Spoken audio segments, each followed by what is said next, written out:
It was a time where earlier that year we had the death of Breonna Taylor and the death of Ahmaud Arbery. And I think the tipping point came when George Floyd was killed. Our citizens and members of the community ended up protesting and demonstrating. That was something that was done all over the country. Lawrenceville was included.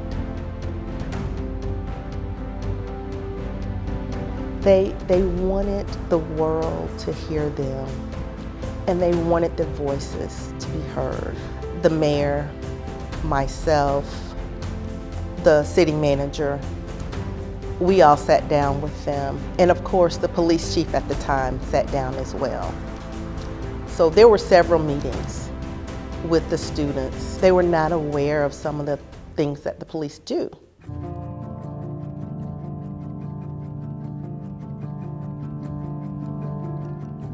They were wanting to better understand, quite frankly, Lawrenceville.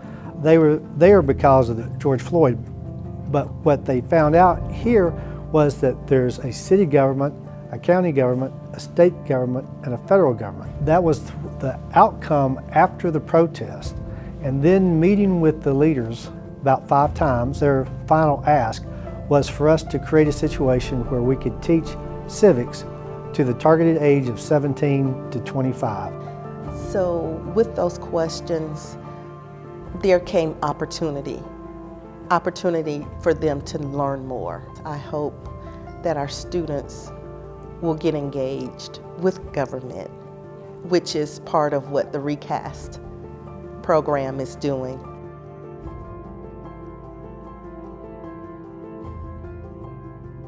Resiliency in Communities After Stress and Trauma is a program funded through the Substance Abuse and Mental Health Administration, a department of the Health and Human Services Department for the federal government. So we applied for the grant in February of 2021. So Families First focused on resiliency, they focused on mental health, which was a key component of this. And how do we as residents, as neighbors, participate in the care and just the expansion of knowledge and understanding around mental health?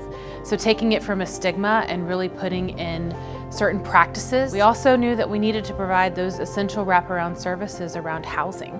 A lot of our families have been deeply affected, not only by COVID, but just the lack of livable wage employment. And so partnering with someone like Georgia Center for Opportunity is essential. It's making sure that our families have access to those opportunities for livable wage employment so that they can provide for their families. When we applied for the grant, we were putting together a team that could provide certain types of expertise around resiliency.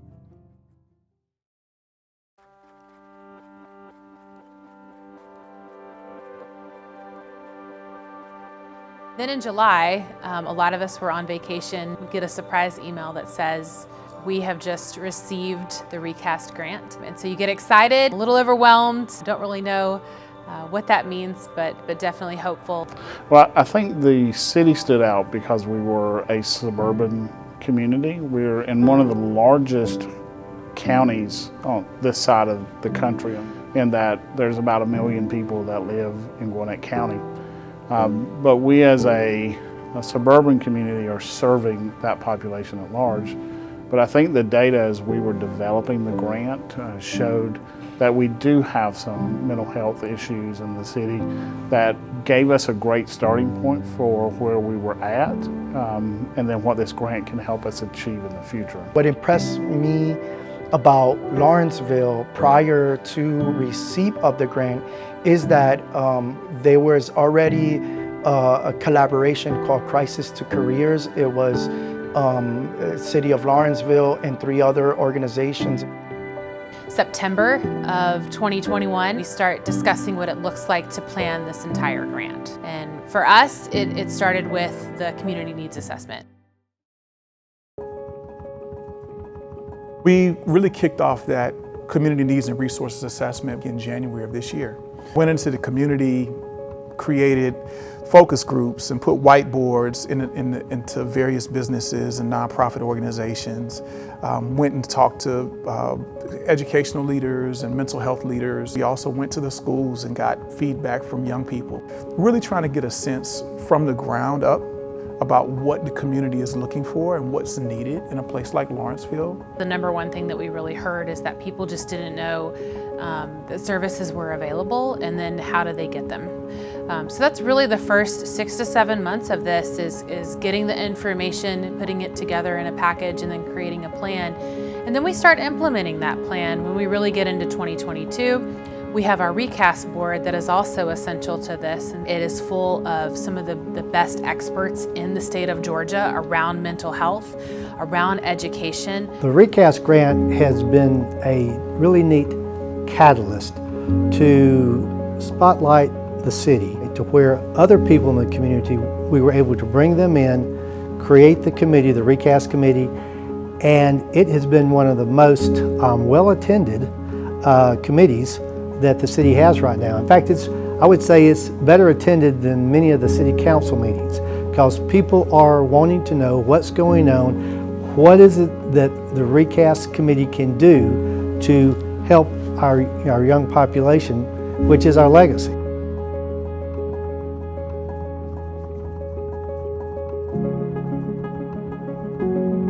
First programs that we really implemented and continued was the Summer of Impact. That is a program that Impact 46 started with the City of Lawrenceville and local businesses to bring paid internships to our students at Central Gwinnett High School and Discovery High School. But this year was great because we were able, through ReCAST, to add the DEI component as well as the trauma-informed care. So we worked with Families First. They brought in their clinicians who sit with our students, and we discussed those hard things like, what is mental health? How do I take care of myself? What is trauma-informed care? What is restorative justice? How do you practice those things? We had a lot of hard conversations that we've never been able to have before.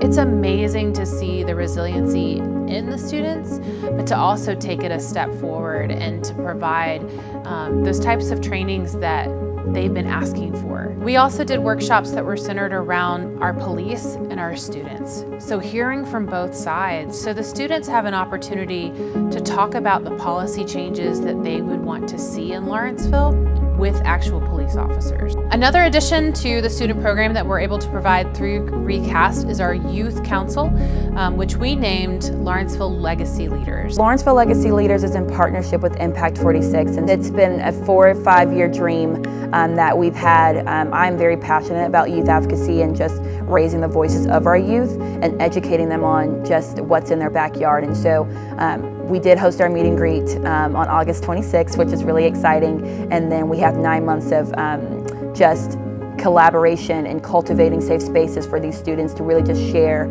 about, their community and learn about what's in their backyard. And I think that's very important.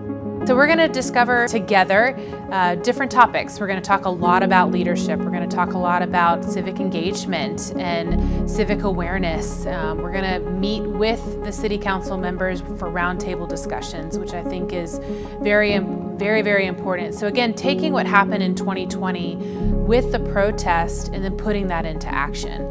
And that's really, I think, what makes L3 is what we're calling it very important, is that the students know that there's a place where they can voice their opinions, and that they've been able to see that at the ages of 16, 17, and 18, they can make a difference. The ReCAST is impacting in so many ways. Our behavioral health specialist actually is going to the schools in the surrounding area in Lawrenceville to connect with the counselors in the schools to assist kids who are possibly going through trauma, have maybe some issues with domestic violence in the home, as well as any other type of abuse, and just providing them with the service and guidance that they need, that they're not the only ones. We also offer our Navigator program, which is a program that provides resources as well as community services in the area for families who need that type of connection. Then we have our behavioral health department that provides the counseling services to individuals to help them, what we consider, stomp out the stigma of mental health. The more education people have behind, mental health and the assistance in the community that they are deserving of, the more likely it is for us to be able to change the dynamic in the culture here in Lawrenceville. In addition to Families First, we also working with GCO, and Georgia Center for Opportunity is helping us with their initiative called Better Work with Net. And it's about getting a job. If you don't already have one, maybe getting a better one. Because we know that one of the barriers towards thriving and resilience is really around income. And sometimes you end up with some mental health challenges because you're anxious or depressed because you're not able to sustain yourself or your family. Being able to have access to great employment is a critical step. 2020, we launched the Lawrenceville Response Center in direct response to COVID. Lawrenceville has 52% rental. About 16,000 people are renting. And when COVID hit, it affected people in the gig economy, those that were making hourly wages. People were deeply affected in our community. And so we wanted to make sure that they had the supportive services needed. So we began providing rental assistance and utilities and transportation and emergency shelter for our residents and our neighbors. And it's wrapping around those families, providing them the right types of assistance that they need so that they can thrive. And whether that's mental health, whether that's employment, or it's basic needs like food and housing and utilities, we want to make sure that we provide that. That's why our collaborative is so great. We work together to provide those essential services to families in need. So one of the great things about our collaborative too is that you don't have to come through one door. We've made it a way that if someone comes to GCO, their case manager can contact our case managers, and while they're receiving employment services, they can also receive housing services. We're bringing in not only essential services, but support in the form of case managers. So we have found that a lot of our families don't have a network. So when they go into crisis, they don't have anybody to call. So we want to make sure that that doesn't happen, that they have someone that they can call. Our case managers are bilingual. They're walking alongside people and making sure that they feel supported, and so that we're building that resiliency for families as they're recovering and then move on to self-sufficiency.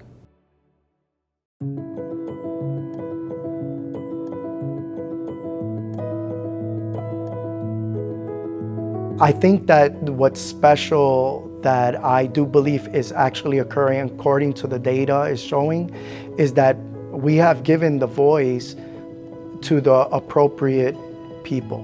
We have expanded our ability to listen. That is, if anything, other than services or psychotherapeutic services, that is something that is sustainable, that actually can move in great directions beyond the grant, because there was mental health services that existed, the services for employment and housing. All of these services existed prior to ReCAST, but what ReCAST had accomplished is our ability to cooperate. The challenge versus solutions are in the same room. ReCAST serves as the mechanism to bring these voices together and know exactly what voices we need to listen to respond to those community needs.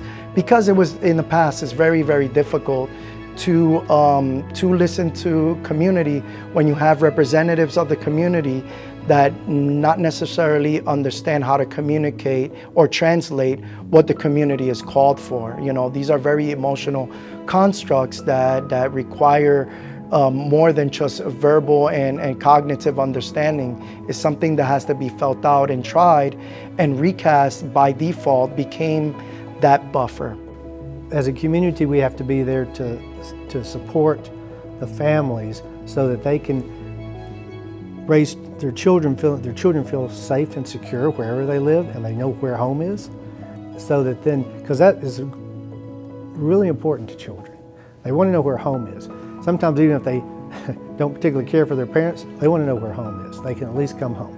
And so that's a critical thing. We want to develop that type of a community where our children know where they live, and then they know that they can count on their community to take care of them.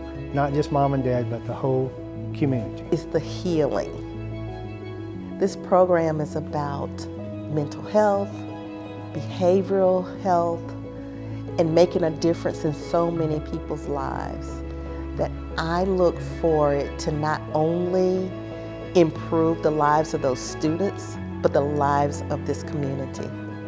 And I think it's going to be a catalyst for that, a catalyst for change, a catalyst to see how to help others.